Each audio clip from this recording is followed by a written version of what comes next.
प्राणों से प्यारे विद्यार्थियों, साथियों, आज हम चर्चा करेंगे शुक्र का राजा एवं राजपद संबंधी विचार। क्या?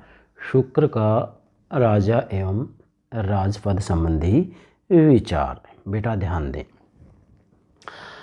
हमने आपको शुक्र की शुक्र नीति सार के अनुसार ये बताया था कि शुक्र ने राज्य निर्माण के 7 तत्व या 7 अंग बतलाए हैं। बेटा, इन 7 अंगों में जो प्रथम अंग है, महत्वपूर्ण अंग है, केंद्रीय अंग है, वो राजा है, अर्थात स्वामी है। राजा या स्वामी है।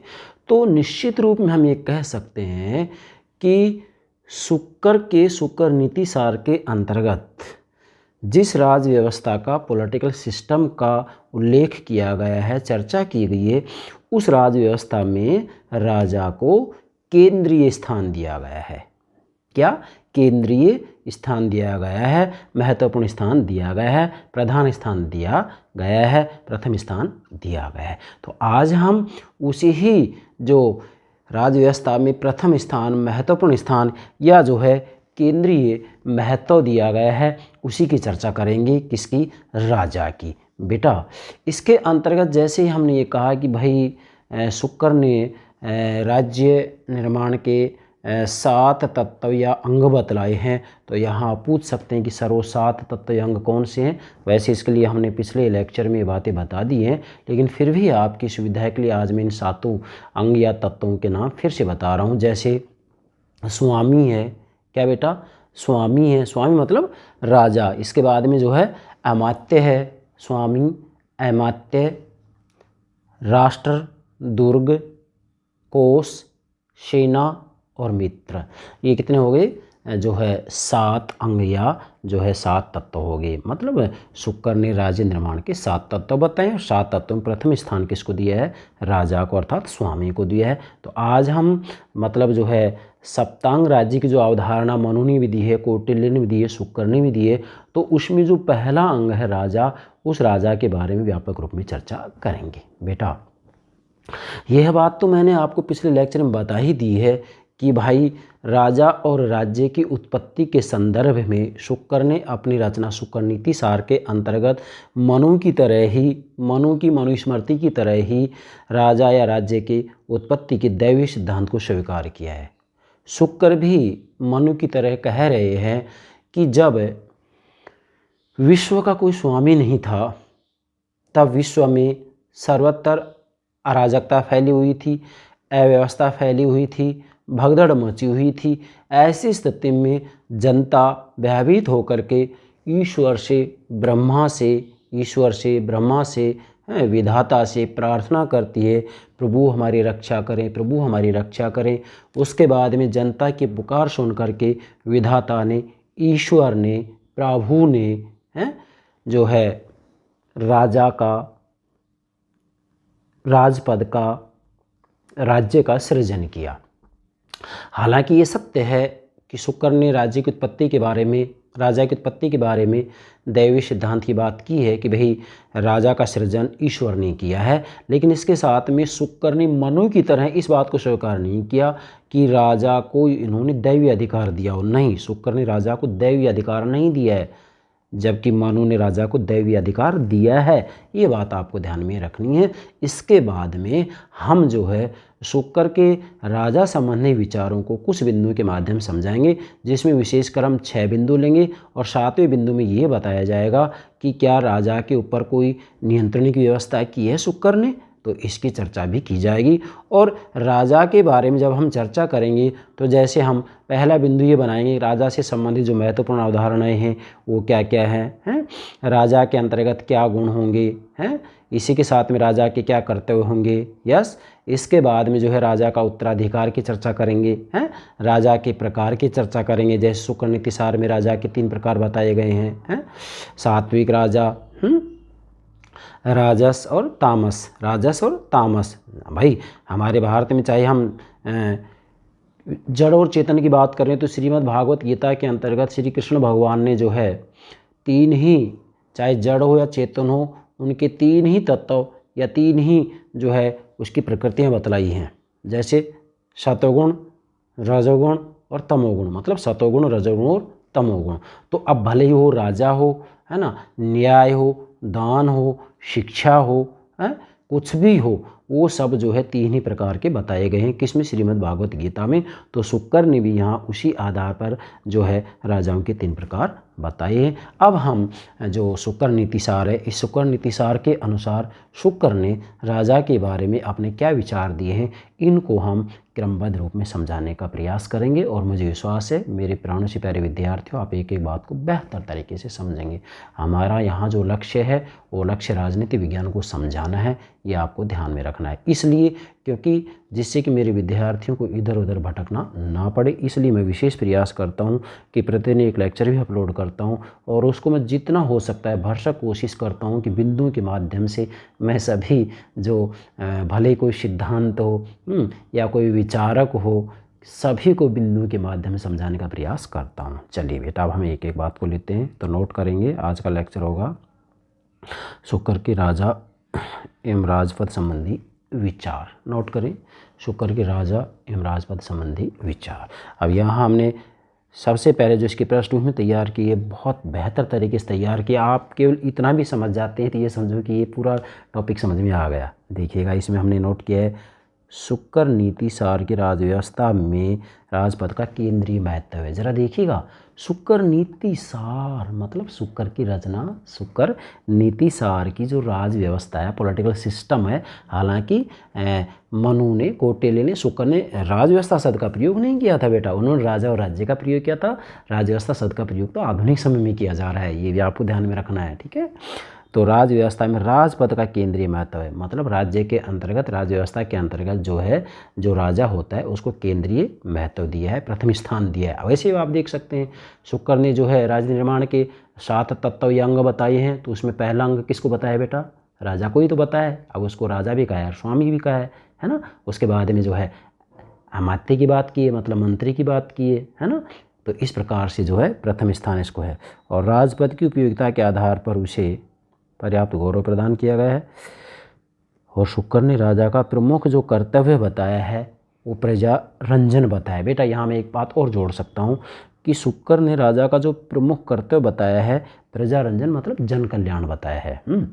वैसे मैंने आपको बता दिया कि प्राचीन भारत के अंतर्गत जो राज्य और राजा होता था, राज्य या राजा का पर्यायवाची रूप में प्रयोग किया जाता है, राजा राज शब्द का पर्यायवाची रूप में प्रयोग किया गया प्राचीन भारत में। तो मनु ने भी, कौटिल्य ने भी और शुक्र ने भी जो राजा का कर्तव्य बताया ना बेटा, वो प्रजा रक्षण और प्रजा रंजन बताया है। प्रजा रक्षण और प्रजा रंजन, ये दो बातें ऐसी जिनको आपको ध्यान में रखना है। और राजा को विश्व की समृद्धि का कारण बताते हुए उसे प्रजा नेत्रों के लिए सुखकारी कहा है, प्रजा के नेत्रों के लिए सुखकारी प्रिय कहा है। और राजा के बिना प्रजा ऐसे नष्ट हो जाती है जैसे मल्लाह रहित नौका समुद्र में नष्ट हो जाती है। मतलब भाई कोई भी राज्य हो, कोई भी देश, उसका स्वामी होना ज़रूरी है, मालिक होना ज़रूरी है, मुखिया होना ज़रूरी है। जिस प्रकार से परिवार का मुखिया होना ज़रूरी होता है, वैसे ही जो है राज्य का, देश का मुखिया होना भी ज़रूरी होता है। अगर ऐसा नहीं होगा तो परिवार हो भले ही और भले ही जो है राज्य हो, उसमें अराजकता, अव्यवस्था फैल जाएगी। अब हम एक एक बिंदु के आधार पर इसको समझाने का प्रयास करेंगे। चलिए, सबसे पहला जो बिंदु ले रहे हैं हम, राजपद संबंधी विभिन्न अवधारणाएं। मतलब शुक्र ने अपनी रचना शुक्र नीति सार के अंतर्गत राजपद के बारे में विभिन्न अवधारणाएं दी हैं। उन अवधारणाओं के आधार पर हम शुक्र के राजा संबंधी विचारों को समझ सकते हैं। सबसे पहला इन्होंने बताया है पहले बिंदु में, मतलब राजपद संबंधी जो विभिन्न अवधारणाएं, उसमें पहली अवधारणा है देवांश संबंधी अवधारणा। देवांश मतलब राजा के अंतर्गत देवताओं के अंश होते हैं। राजा के अंतर्गत देवताओं के अंश होते हैं, देवताओं के गुण होते हैं। जैसे शुक्र ने राजा को 8 देवों के अंशों से निर्मित बताया, मतलब शुक्र ने राजा को 8 देवताओं के अंशों से निर्मित बताया है कि भाई राजा में 8 देवताओं के गुण होंगे, 8 देवताओं के अंश होंगे। किस किस के? इंद्र, वायु, यम, सूर्य, अग्नि, वरुण, चंद्रमा तथा कुबेर। एक कॉम्पिटिशन की दृष्टि से बहुत महत्वपूर्ण है, इन 8 देवों के नाम लिख लेंगे। और शुक्र का मत है कि राजा को इन 8 देवों के सद्गुणों को अपनाकर सदैव ही सदकर्म ही करने चाहिए, ठीक है। और जो राजा इन संबंधित देव अंशों के अनुसार सदाचरण करता है वही वास्तव में देवांश राजा होता है। ठीक है, तो ये बात आपको ध्यान में रखना है। और शुक्र ने राजा को देवांश तो कहा है, किंतु मनु की तरह राजा को प्रत्यक्ष नरदेव नहीं बताया। ये फिर बात मैं आपको बता रहा हूँ कि शुक्र ने मनु की तरह राजा को देवांश नहीं बताया, दैवीय अधिकार नहीं दिए। भाई देवताओं के जैसे गुण तो हों राजा में, लेकिन राजा को जो है दैवीय अधिकार नहीं दिया है कि राजा मनमानी करे, राजा गलत आदेश दे रहा है तो उसका भी जो है जनता पालन करे। शुक्र ने ये बात स्वीकार नहीं की है मनु की तरह, जबकि मनु ने राजा को नरदेव बताया है, मनु ने राजा को दैवीय अधिकार भी दिए हैं। ठीक है, दूसरी अवधारणा आती है इसमें श्रेष्ठ मानवांश एवं देवांश संबंधी धारणा।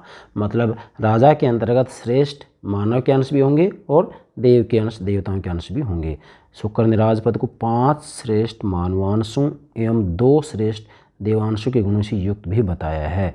उनका मत है कि राजा को प्रजा कल्याण के लिए पिता, माता, गुरु, भ्राता एवं मित्र के 5 श्रेष्ठ मानव गुणों तथा कुबेर एवं यम देवों के श्रेष्ठ गुणों वाला होना चाहिए। तो 5 और 2 कितने हो गए? 7 हो गए। और राजा इन गुणों से रहित है, और जो राजा इन गुणों से रहित है वह राजा कहलाने योग्य नहीं है। स्पष्ट शब्द में, सरल शब्द में, राजा के इन गुणों के अनुसार ही सदाचरण करना चाहिए। ठीक है, तो इसमें जो है मानवांश और देवांश दोनों पाए जाते हैं, 5 मानवांश और 2 देवांश। तीसरा है राजपद की तप संबंधी धारणा। राजपद की तप संबंधी धारणा। देखो, शुक्र की राजपद की तप संबंधी अवधारणा के अनुसार 3 प्रकार के राजा स्वीकारे गए हैं, सात्विक राजा, राजसिक राजा और तामसिक राजा। सात्विक राजा सभी कर्तव्यों का नीति अनुसार पालन करता है, नीति अनुसार पालन करता है। राजसिक राजा वासना एवं विषयासक्त, क्रूर, लोभी और मिथ्याचारी होता है। और तामसी राजा कर्तव्यहीन और नीति का उल्लंघन करने वाला होता है। तो तीनों बातें आप नोट करेंगे। और शुक्र ने जो ये राजा की बात की है, तो आधुनिक समय में जो हमारे राज्याध्यक्ष, राष्ट्राध्यक्ष होते हैं, उनसे आप तुलना कर सकते हैं कि उनको इन तीनों में से कहाँ स्थान दे सकते हैं हम। चौथी अवधारणा है राजपद की प्रजा सेवक संबंधी धारणा। ध्यान दें, राजपद को प्रजा की सेवा का साधन माना इन्होंने, और शुक्र ने कहा है कि ब्रह्मा ने राजा को ऐसा प्रजा सेवक बनाया जिसे वेतन के रूप में प्रजा से कर प्राप्त होता है, तथा दूसरी जगह कहा है कि राजा को सभी से कर ग्रहण करके सेवक की भांति प्रजा की रक्षा करनी चाहिए। ठीक है, मतलब राजपद की प्रजा सेवक संबंधी धारणा, इन्होंने राजा को जनता का सेवक बताया। भले ही इन्होंने राजा की उत्पत्ति के बारे में दैवीय सिद्धांत को स्वीकार है, लेकिन फिर भी राजा को जनता का सेवक बताया है। और 5वां है संविदा संबंधी अवधारणा। संविदा संबंधी, शुक्र ने अप्रत्यक्ष रूप में भावना के स्तर पर राजपद की संविदा संबंधी अवधारणा को भी स्वीकारा है। शुक्र के अनुसार जब तक राजा धर्मशील होता है तब तक ही राजा होता है। यदि राजा धर्मशील मतलब नहीं हो, अधर्मशील हो, तो प्रजाजन को चाहिए कि ऐसे राजा को त्याग कर किसी अन्य श्रेष्ठ राजा की शरण ले लें, ताकि उनका राजा भयभीत होकर के धर्मशील बन जाए। तो यहाँ एक अनुबंध की बात भी की गई है। तो ये 5 जो अवधारणा इसके बारे में होगी, इनको आप नोट कर लेंगे। इसके बाद में दूसरा विचार या दूसरा बिंदु लेंगे हम। दूसरा बिंदु राजा राजपद के बारे में, राजा के देवत्व पर विचार। राजा के देवत्व पर विचार, ध्यान दें। शुक्र ने राजा को इंद्र, वायु, यम, सूर्य, अग्नि, वरुण, चंद्र तथा कुबेर नाम के देवताओं के अंशों को धारण करने वाला बताया है। इसको आप नोट करेंगे। ठीक है, राजा इंद्र के समान, अब एक एक जो देवता है इनके गुणों की चर्चा कर रहे हैं। राजा को इंद्र के समान प्रजाजन से अपना कार्य प्राप्त करना और उनकी रक्षा में तत्पर रहता है। और जैसे वायु अच्छी और बुरी गंध को फैलाती, वैसे ही राजा भी सदैव असद कर्मों का प्रेरक विस्तारक होता है। राजा अधर्म के नाश और धर्म की स्थापना में सूर्य के समान तेजस्वी होता है। यम की भांति दुष्टों को दंडित करता है। अग्नि के समान पवित्र रहते हुए प्रजा की रक्षा हेतु सभी से अपना कार्य हवि ग्रहण करता है। और जैसे वरुण जल संबंधी रसों से अपने सभी को परिपुष्ट करता है, वैसे ही राजा भी अपने धन को सबका पालन करता है, धन सबका पालन करता है। जैसे चंद्रमा अपनी किरणों से जगत को आनंदित करता है, वैसे ही राजा भी अपने गुण व कर्म से प्रजाजन को आनंदित करता है। और राजा कुबेर की बात अपने कोषों की रक्षा करने में निपुण होता है। ठीक है, ये 8 देवताओं के अंश हो गए। इन सभी देवांशों में चंद्र के अंश का विशेष महत्व है, अर्थात राजा में प्रजाजन को आह्लादित करने का गुण होना जरूरी है, तभी अन्य सभी गुण शोभा प्राप्त करते हैं। राजा इन देवांशों को धारण करने के बाद अपने तप के प्रभाव से ही संपूर्ण जगत का स्वामी होता है। मतलब राजा के अंतर्गत जो चंद्र के गुण जो होते हैं उनको विशेष महत्व दिया गया है। ठीक है बेटा। और शुक्र का जो भावार्थ है ये कि राजा के प्रजा पालन संबंधी कर्तव्य दैवी हैं, अर्थात अत्यंत महान हैं, और जब राजा तप अर्थात कष्ट सहन करके भी इन दैवी कर्तव्यों को निभाता है तो वह देवांश राजा होता है। बाकी सारी बात आप यहाँ नोट कर सकते हैं। ठीक है। हाँ, मनु ने राजा को दैवी नियुक्ति उत्पत्ति स्वीकारी है और राजा को नरदेव कहा है, किंतु शुक्र ने राजा की दैवीय नियुक्ति तो स्वीकार की है परंतु इसको जब प्रजा का सेवक कहा है, ये ध्यान रखना। शुक्र ने राजा को ब्रह्मा द्वारा नियुक्त प्रजा सेवक बताया है। और केपी जायसवाल के अनुसार मनु द्वारा राजा को देव मानने की प्राचीन धारणा जो है वह भारतीय परंपरा के विपरीत है, जबकि शुक्र का मत भारतीय परंपरा के अनुरूप है। और इसके बाद में ये संक्षेप में लिख सकते हैं आप, शुक्र ने राजा को प्रत्यक्ष रूप में देव नहीं स्वीकारा है और इसे किसी प्रकार के देव अधिकार नहीं दिए हैं। ठीक है, तो इसको आप नोट कर सकते हैं।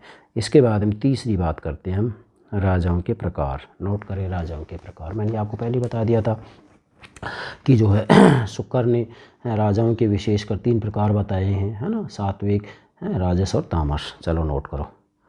गुण एवं कर्म के प्रसंग में वर्गीकरण किया है। मतलब यहाँ जो शुक्र ने राजाओं को वर्गीकरण किया ना, आधुनिक समय में जिस प्रकार से राज व्यवस्थाओं को वर्गीकरण किया जाता है वैसे शुक्र ने भी जो है राजाओं का वर्गीकरण किया है। तो वर्गीकरण के लिए आधार की जरूरत होती है, किस आधार पर वर्गीकरण किया जाएगा, तो ध्यान देंगे यहाँ गुण एवं कर्म के प्रसंग में, मतलब गुण और कर्म के आधार पर वर्गीकरण किया इन्होंने सबसे पहले। तो शुक्र ने राजाओं द्वारा किए जाने वाले तप अर्थात गुण एवं कर्म के अनुसार राजाओं के 3 प्रकार बताए। किसके आधार पर? गुण और कर्म के आधार पर। गुण और कर्म के आधार पर सात्विक राजा, राजस राजा और तामस राजा। ठीक है बेटा। तो ये 3 प्रकार उन्होंने बताए हैं। अब इसके अंतर्गत किस किस चीज़ को लिया गया है ये सारा मैंने नोट कर दिया है, आप अपने नोट तैयार कर लेंगे। ठीक है बेटा। चलिए, उसके बाद में अभिषेक के प्रसंग में 2 प्रकार के राजा बताए इन्होंने। नोट करें, 2 प्रकार के राजा बताए हैं।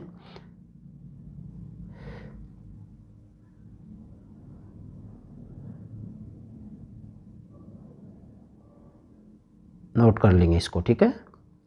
उसके बाद में 87 ने दस्यु राजा बताए इन्होंने। ठीक है, इसको मैं थोड़ा बता रहा हूँ। शुक्र नीति सार से स्पष्ट होता है कि जब किसी राजा को उसके शत्रुगण सत्ता से बाहर कर देते हैं तो ऐसा राजा दस्यु राजा का जीवन व्यतीत कर सकता है। इस स्थिति में उस राज्य में 2 प्रकार के राजा हो सकते हैं, सत्तासीन राजा और दस्यु राजा। ये सारा का सारा आप नोट कर लेंगे। ठीक है, इसको भी नोट करेंगे आप विशेष। इसके बाद में अगला वर्गीकरण वार्षिक आय के आधार पर भी उन्होंने वर्गीकरण किया है। वार्षिक आय के आधार पर राजाओं की वार्षिक आय के आधार पर राजाओं के प्रकार भी बताए इन्होंने। ठीक है, तो शुक्र ने राजाओं की वार्षिक आय के आधार पर 8 प्रकार के राजा बताए इन्होंने। सामंत, मांडलिक राजा, महाराज, स्वराट, सम्राट, विराट और सार्वभौम।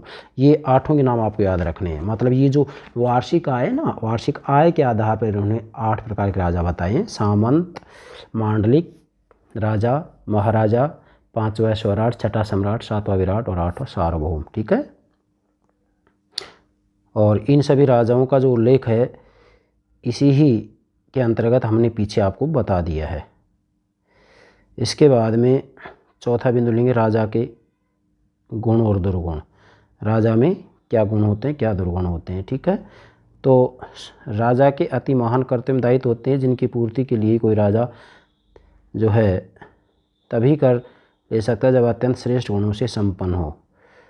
ठीक है, मतलब अपने कर्तव्यों की पूर्ति तभी कर सकता है जब उसमें श्रेष्ठ गुण हो, अन्यथा वो ऐसा नहीं कर सकेगा।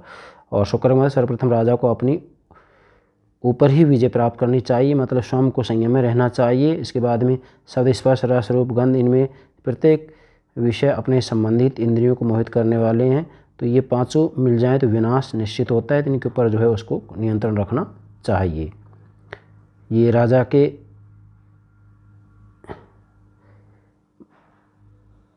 सारी बातें हमने पीछे आपको समझा दी हैं। अब राजा के कर्तव्य का 5 बिंदु मिलेंगे।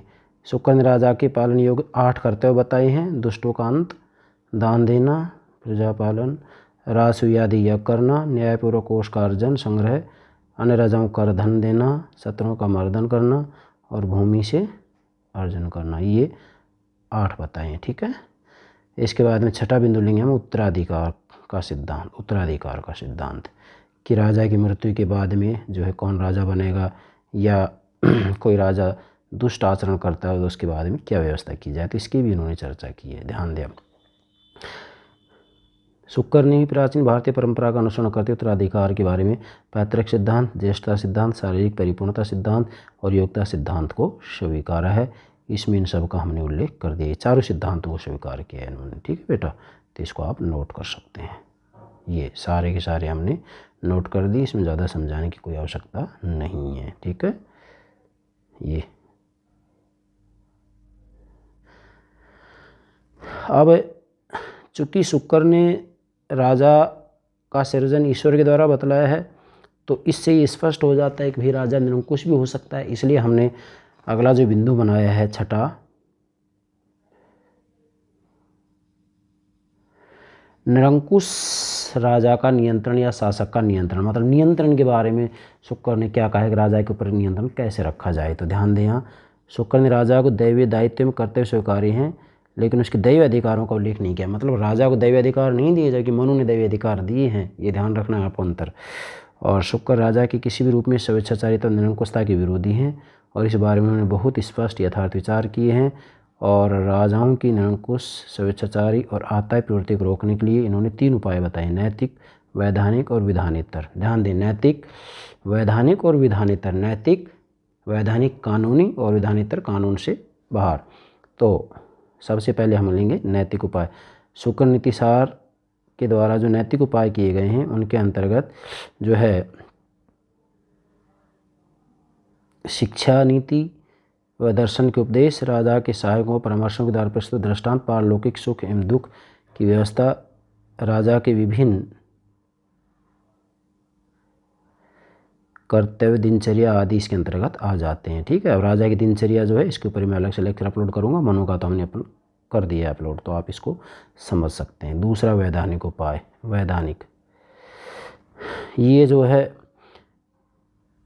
शुक्र नीतिसार में वर्णित उन विधायी सीमा में मर्यादा को उल्लेख किया जा सकता है जो विधायी क्षेत्र में राजा की निरंकुशता के ऊपर नियंत्रण रखते हैं। नियम कानून से अधिक श्रेष्ठ नहीं होते हैं। शुक्र नीतिसार ने वेद, स्मृति, सदाचार, मतलब देश, धर्म, जाति, धर्म, कुल धर्म आदि संबंधित रूढ़ियों, विधियों को स्वीकार है, तो इनका भी इसके ऊपर नियंत्रण होता है। ठीक है, तो नोट करेंगे। प्रशासनिक क्षेत्र में शुक्र ने राजा की शक्ति की ऐसी सीमाओं को उल्लेख किया है जो इस प्रशासनिक मामलों में निरंकुश बनने से रोकती हैं। ठीक है, तो इसको आप नोट कर लेंगे। न्यायिक क्षेत्र में भी इसने इसका उल्लेख किया है। ठीक है, और विधानेतर। विधानेतर, अब वैधानिक उपायों को पर्याप्त महत्व दिया है इन्होंने, लेकिन इसके साथ ही उन्होंने उन राजनीतिक वास्तविक यथार्थ को भी स्वीकारा है कि इन वैधानिक क्रियाओं के पालन पर जोर देने वाले मंत्रियों, अधिकारियों का पक्ष राजा की तुलना में अधिक कमजोर होता है, क्योंकि राजा द्वारा नियुक्त पदमुक्त होते हैं। और शुक्र के अनुसार जैसे व्याघ्र व हाथी कभी भी शेर के नियंत्रण में समर्थ नहीं होते, वैसे ही मंत्री आदि अधिकारी भी स्वेच्छाचारी राजा के नियंत्रण में असमर्थ होते हैं, क्योंकि मंत्री आदि अधिकारी राजा द्वारा पोषित होते हैं। ठीक है, तो इसको भी आप नोट कर सकते हैं। अंत में यहाँ हम लेंगे बस निरंकुश से स्वेच्छाचारी राजा के प्रयोग करने वाले, निरंकुश से स्वेच्छाचारी ढंग से प्रयोग करने वाले राजा से मुक्ति पाने के 2 विधानेतर उपाय बताए हैं। दो विधानेतर उपाय बताए हैं। 2 विधानेतर कौन कौन से हैं? पहला है पुरोहित की मदद से सत्ता में परिवर्तन किया जाए, तो इसके अंतर्गत जो है आप ये सारी बातें नोट कर सकते हैं। ठीक है,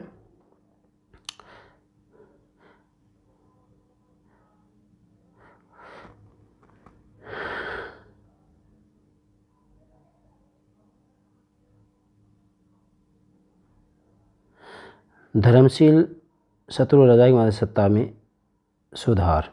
ठीक है, तो इसको नोट करेंगे आप। मतलब पहला तो हो गया, इसमें फिर से बता रहा हूँ आपको, हम जो है विधानेतर जो उपाय होते हैं, इन विधानेतर उपायों को इन्होंने